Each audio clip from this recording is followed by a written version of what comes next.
You meet someone who feels like fate. They see you. They get you.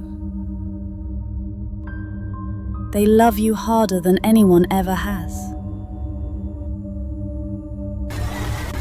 And by the time you realize what's happening, you're already trapped. You're already trapped. This is the story of Debra Newell, a successful woman interior designer, and the man who almost cost her everything. His name was John Meehan. The psychology of the perfect predator.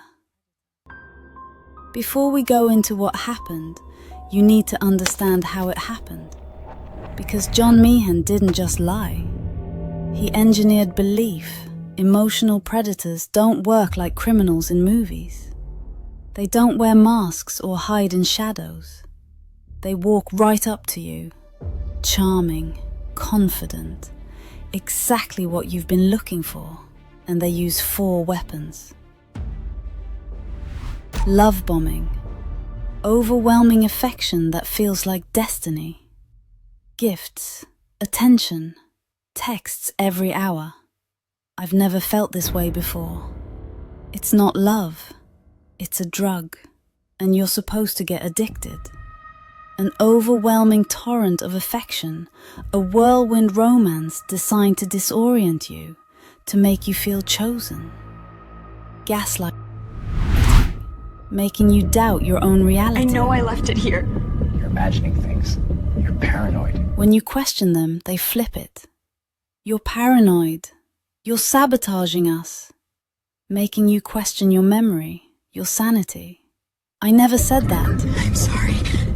I didn't mean to overreact. You're being too sensitive. Suddenly, you're apologizing for things you didn't do.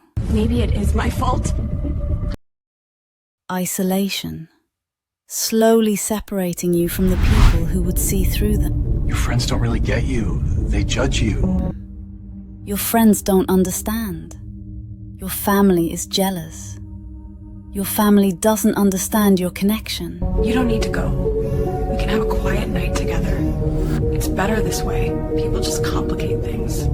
Soon, it's just the 2 of you, and no one else knows what's really happening. Trauma bonding, the cycle of chaos and relief, fight, then makeup, pain, then rescue. An addictive cycle of abuse and reward that creates a powerful and dangerous attachment. You stay because the highs feel so high, and because you've already invested so much. These aren't random behaviors, they're a system, and John Meehan had spent decades perfecting it. You are not weak for falling for this. You are human. October 2014, Newport Beach, California. Debra Newell. She's built a successful interior design business from the ground up, tired of being alone. So she tries online dating. She logged onto a dating site. That's where she meets John. A doctor, he says. An anesthesiologist. He's worked in Iraq with Doctors Without Borders. I'm a doctor, an anesthesiologist. I've worked in Iraq. Doctors Without Borders. Wow. I know what it's like to suffer.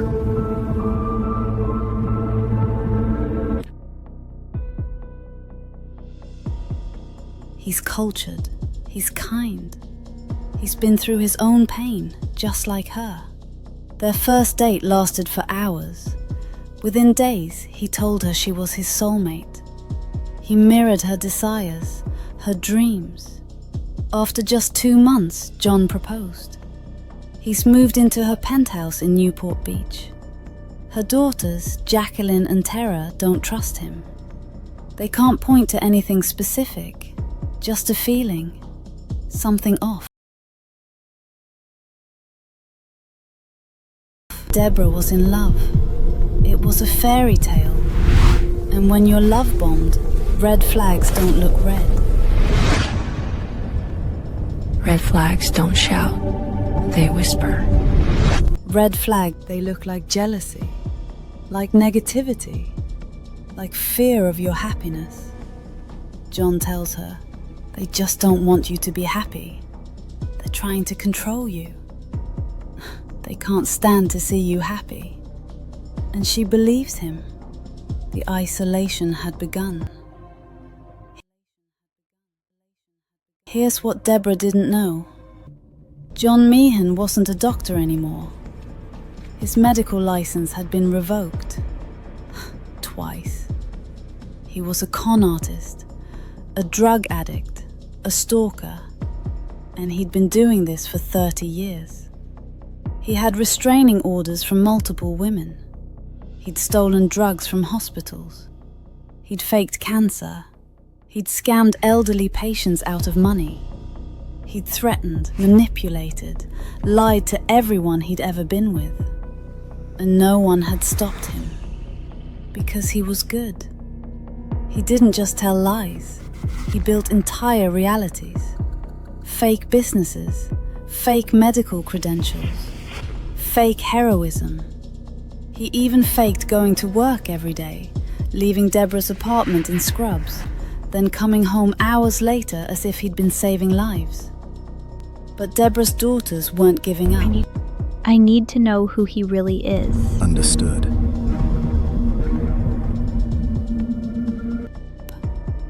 Jacqueline hires a private investigator. What they find is devastating. Criminal records, restraining orders, prison time.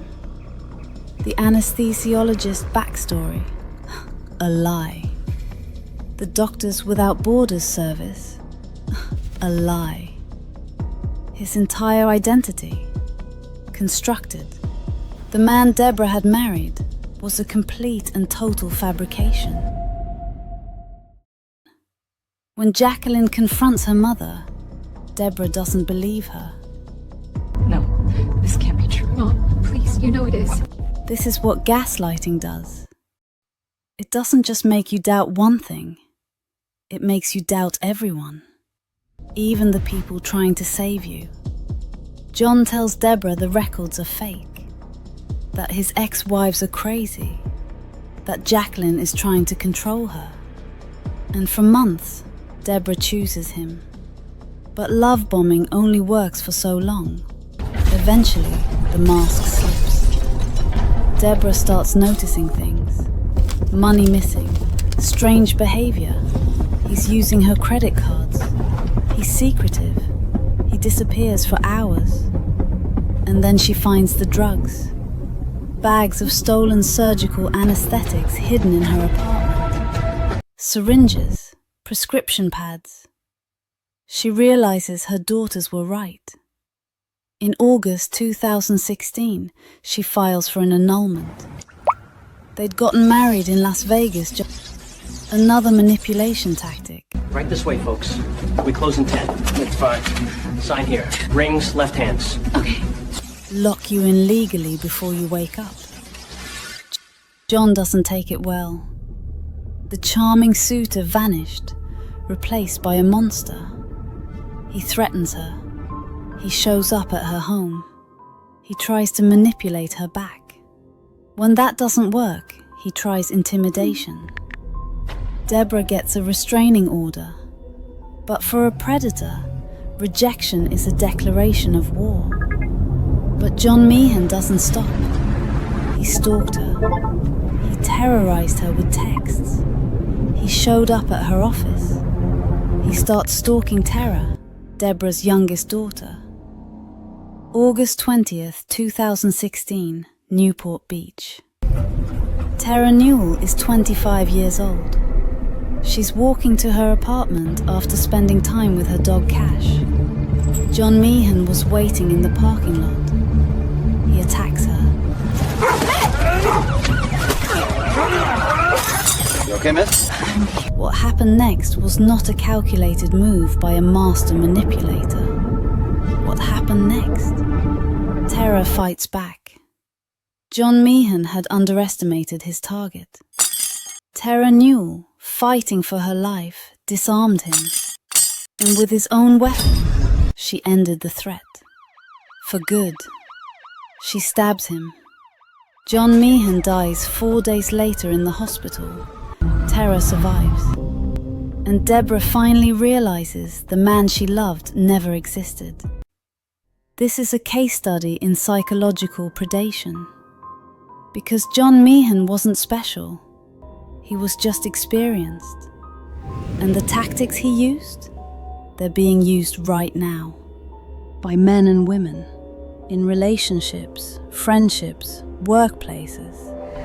Anywhere power and manipulation intersect. So here's how you recognize them. They move too fast. If someone is talking about forever after 2 weeks, that's not passion, that's strategy. Real connection takes time. They isolate you.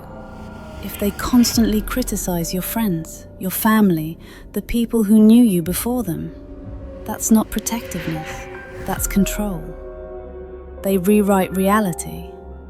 If you're constantly second-guessing your own memory, your own feelings, your own sanity, that's not confusion, that's gaslighting.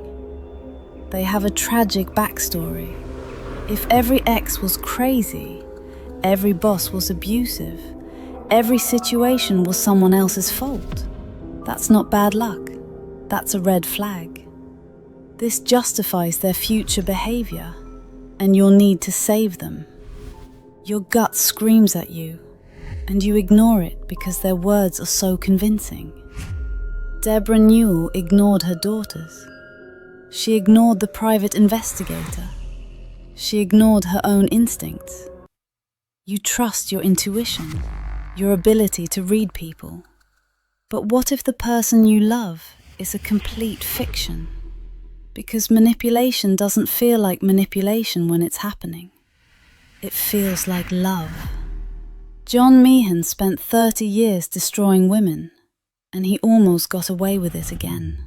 But Tara didn't freeze. She fought.